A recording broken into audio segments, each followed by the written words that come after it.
A lot of times glamorous images of money or freedom pop into people's heads. What is often overlooked are issues such as gambling in big cities like these.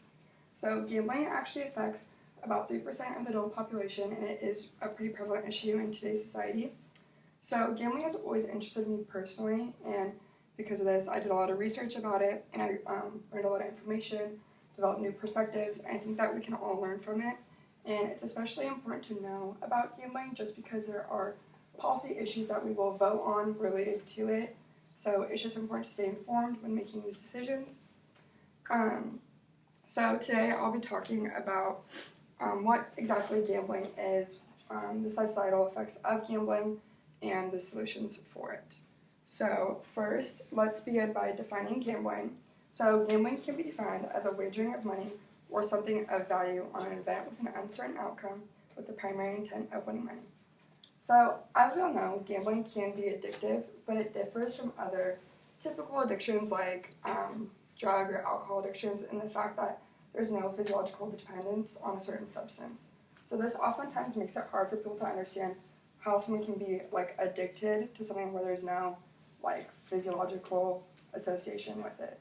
So this leads me to show you the psychological contributions of addiction in gambling. So the first one is a variable ratio reinforcement schedule. And essentially what this is the fact that a reinforcement or reward for a behavior is delivered after a random number of times a behavior is engaged in. So what this means is a gambler never knows when they'll be rewarded next for their behavior, and this makes it pretty addicting because there's a mentality that, oh, the next time that I play the slot machine, I could win. So they keep on playing. And so it's kind of like a cycle. And this is as opposed to a fixed ratio where after 3 times I do a behavior, I'll earn a reward. So this is the opposite of that. Another contribution is having low self-control. So according to Florence Lai's 2011 article published by BMC Research Notes, impulsivity is significantly higher in problem gamblers than compared to non-problem gamblers. So what this indicates is that gamblers have a hard time controlling their urges to partake in risky behavior, and essentially this contributes to them becoming addicted and not being able to control their desire to gamble. Additionally, the desire or the need for control is also a contribution. So these seem kind of contradictory, but they actually go hand in hand. So people who are problem gamblers like to feel like they can control things, which are mainly up to chance, and as we know, that's really unlikely.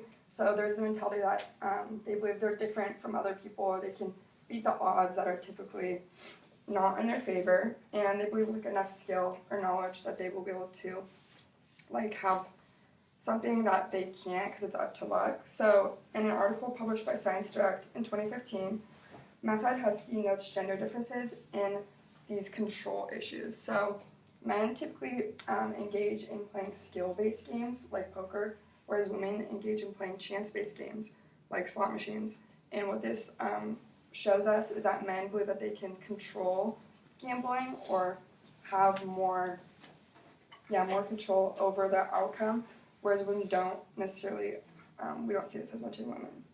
So now that we know why people gamble, we can talk about some of the societal effects. So first, for the benefits, large casinos and gambling actually does generate a lot of revenue in local areas and local economies, and this can help developing areas with an economy boost since there's a lot of revenue generated from it, and also some of this revenue will go to the state, the local, or the federal government, which can be beneficial because it results in lower taxes sometimes since it is generating revenue going directly to the government. It also produces more jobs. So typically large casinos require a lot of staffing. There's a hotel portion usually, so that's part of it, the more jobs, but it also brings in more construction, and like I said, they're developing areas typically, so it'll bring in more jobs for that. And there's also a possibility of winning when you gamble, so that's oftentimes viewed as a benefit of doing it. However, there are consequences, and some of these include the fact that the socioeconomically disadvantaged are typically much more affected by gambling since they're much more likely to partake in gambling. So in Tina Latball's 2019 article titled The Public Health Effects of Gambling, she illustrates the issue with poor citizens being more likely to gamble in efforts to increase their wealth, despite the fact that it typically decreases it. And this is a consequence just because it increases the disparity between classes in a time when income inequality is already a pretty controversial issue. And additionally, there are stigmas surrounding having a gambling addiction, and these stigmas typically aren't recognized or not legitimized by a lot of people due to the fact that they're not based on substances. So this creates a lot of psychological problems with the people who are addicted, and it also creates low self-esteem, which impacts families and communities. Additionally, there's substantial links to alcohol and substance abuse when you gamble, so you are much more likely to abuse alcohol if you gamble regularly or if you're a problem gambler. And again, this leads to problems in communities and families as well as personally, and it creates other issues I'll go over later. So the last consequence I'll talk about is suicide. So according to Howard Kushner and Claire Stirk in their 2005 article titled Limits of Social Capital, suicide related to gambling can be described as anomic. And what this means is that people will feel overwhelmed by this amount of change that they experience when gamble, specifically related to financial losses if they experience them. So a lack of normalcy and this overwhelming change results in people not feeling that they have structure or stability and wanting to commit suicide. Furthermore, there's links to psychiatric disorders when you gamble. So according to Nikki Dowling and her colleagues in an article published by the Journal of Clinical Medicine in 2019, there is a strong correlation between mood and personality disorders as well as your likelihood to gamble. So this, along with the feeling of being overwhelmed, leads to increased suicide in gamblers.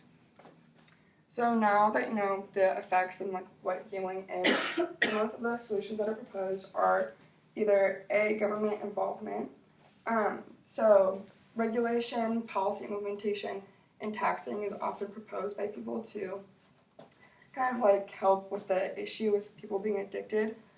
A lot of people advocate for this and believe it's the government's job to become involved and to stop it when we see all these consequences.